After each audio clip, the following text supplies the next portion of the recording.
علی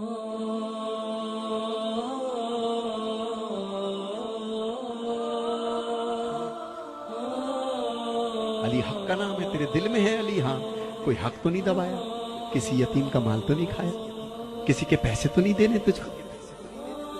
تو کہتا ہے جکڑ بندی ہو گئی کاروبار میں، تیرے پاس کچھ بھی ہو کچھ بیچ، اس کا پیسہ پہلا دے دے جو تیرے پاس روز چکر لگا رہا ہے، اس کو آزاد کر، اللہ تجھے آزاد کر دے گا۔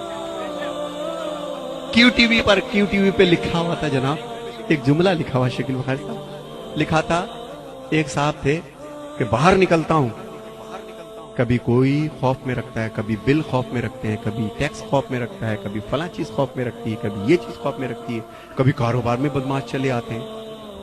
خدا کی قسم فقیر نے ایک جملہ کہا، کہنے لگا اللہ کہتا ہے جن کا تو وارث ہے اپنے گھر میں ان کو حالت خوف میں نہ رکھ، ورنہ اللہ تجھے باہر حالت خوف میں رکھے گا۔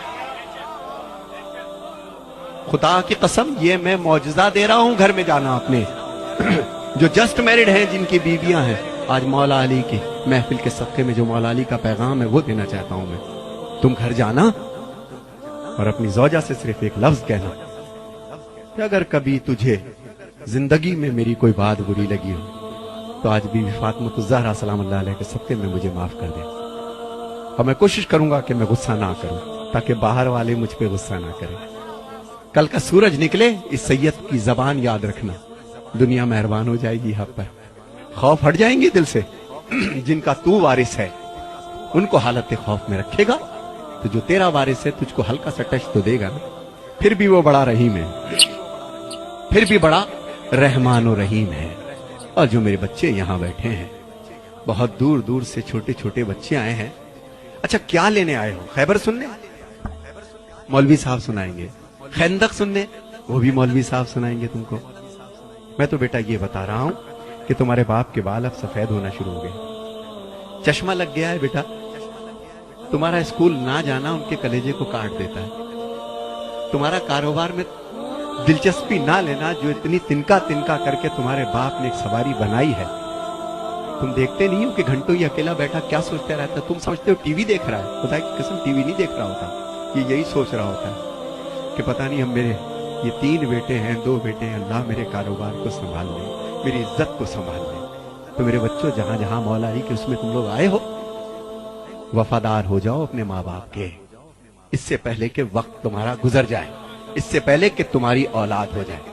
ہائے ہائے مزہ تو اس مجلس حسین مولوی صاحب، مزہ تو مجلس حسین کا جب ہے، فقیر کہتا ہے کہ مجلس ختم ہو 250 بچے اپنے باپ کی جوتیاں لے کے کھڑے ہو۔ یہ ہے درس، 10 مجلسوں کا وہ مزہ نہیں، وہ اثر نہیں، صرف مجلس ختم ہو۔ میں نے اپنی آنکھ سے دیکھا، میرا باپ دنیا سے چلا گیا، جب دنیا سے چلا گیا تو میری ماں نے جائیداد رکھی، آؤ اپنے باپ کی جائیداد بیٹو، بین الاقوامی شہرت یافتہ ہو دنیا میں، تمہیں سب جانتے ہیں ندیم سرور، آؤ اپنے باپ کی جائیداد بانٹ لو۔ ہم 6 بہن بھائی بیٹھ گئے۔ میرے باپ کی جائیداد کیا تھی پتہ ہے؟ 6 جوڑے پوری زندگی کے، ایک ٹین کا بکس، غریب نہیں تھا حالانکہ، 2 ایک جوتا، ایک چپل، ایک چشمہ، 7-8 انگوٹھیاں، ایک ٹوپی، ایک جانماز، یہ جائیداد تھی ندیم سرور کے باپ کی۔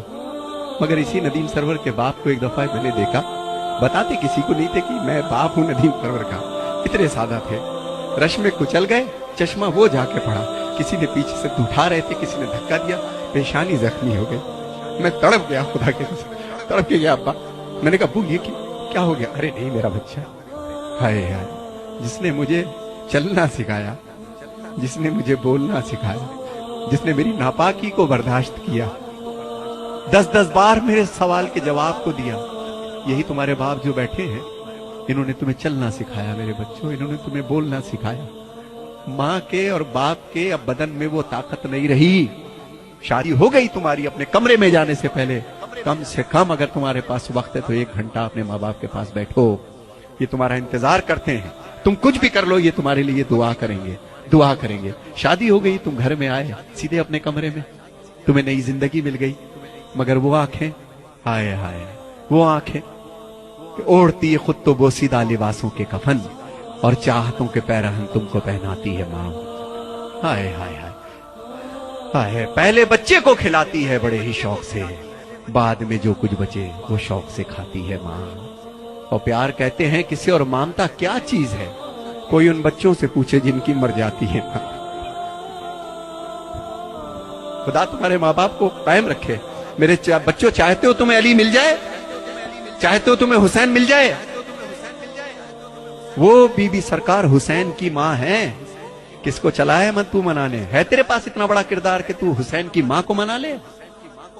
اس کی جو کنیز تیرے گھر میں ہے نا، تیری ماں، پہلے اس کو منا.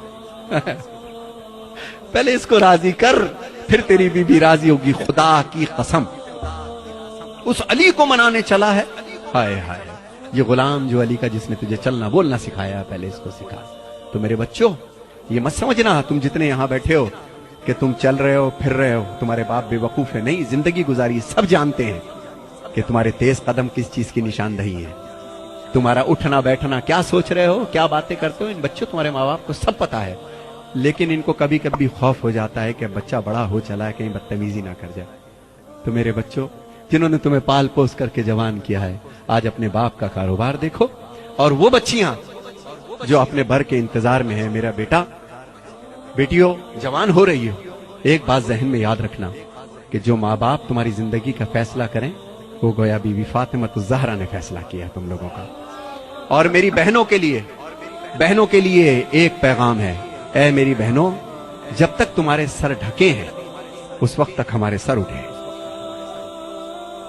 میرے حسینیوں، یہی بات ہے کہ نہیں ہے؟ جب تک ہماری بہنوں کے سر ڈھکے ہیں، جب تک تمہارے کردار سلامت ہیں، جب تک تمہارے، بے شک تم کالج جاؤ، یونیورسٹی جاؤ، جو چاہے کام کرو، کردار کے ساتھ لگے کہ علی والی ہو. جب چلو تو لگے کہ کسی علی والے کی بہن ہو، کسی کی بیوی ہو، کسی کی ماں ہو، کسی کی زوجہ ہو. یہی میرا ایک پیغام ہے آج کے مولا علی کا. مولا علی کا غم کیا ہے میں اس کو بھی پیش کروں گا.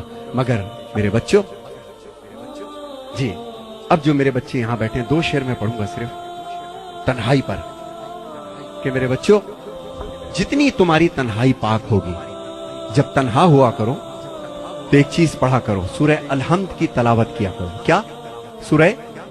میں زیادہ بول رہا ہوں، آپ بور نہ ہوئیے گا، لیکن یہ میری اماں کی باتیں ہیں، یہ میری امی کی باتیں ہیں، جنہوں نے بچپن سے سکھائیں، اور میں اب بچوں تک وہ چیز میں پہنچانا چاہتا ہوں، بچوں تک پہنچنا چاہتا ہوں. تو میرے بچوں، یاد رکھنا، اب جو میں کلام پڑھ رہا ہوں، جس وقت تمہیں کوئی نہیں دیکھ رہا ہوتا، مت سمجھنا کہ تمہارے ماں باپ سمجھتے نہیں تم کو کہ تم اس وقت بھی کیا کر رہے ہو.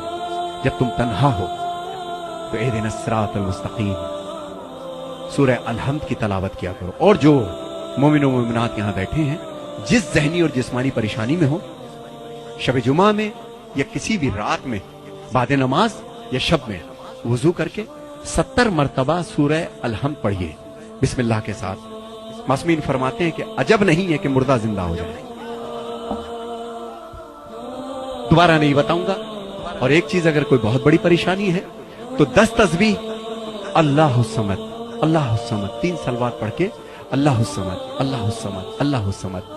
تیسرا سورج نکلے گا اور تمہاری مشکل حل ہو جائے گی انشاءاللہ. ایک شخص تھا جس کو پھانسی کی سزا ہو گئی تھی. اس نے قید خانے سے کسی کو پیغام بھیجا تھا. کسی آیت اللہ نے اس کو پرچے پہ لکھ کر کے دیا کہ تو بے گناہ ہے، اور ہو سکتا ہے کسی زیادتی کی بنا پر یہ پریشانی دیکھ رہا ہو، کسی کو پریشان کیا ہو، کسی کا دل دکھایا ہو تو نے، تو اللہ الصمد کی تسبیح کر روزانہ 10 دفعہ. اور دوران تسبیح اگر تو 4 دفعہ کرے اور بیچ میں سے کٹ ہو جائے کسی وجہ سے، تو باقی 6 بعد میں کر لو. 10 اس کو مکمل کرو، روز کرو، انشاءاللہ 3 دن میں تمہارے مسئلے کا حل ہے.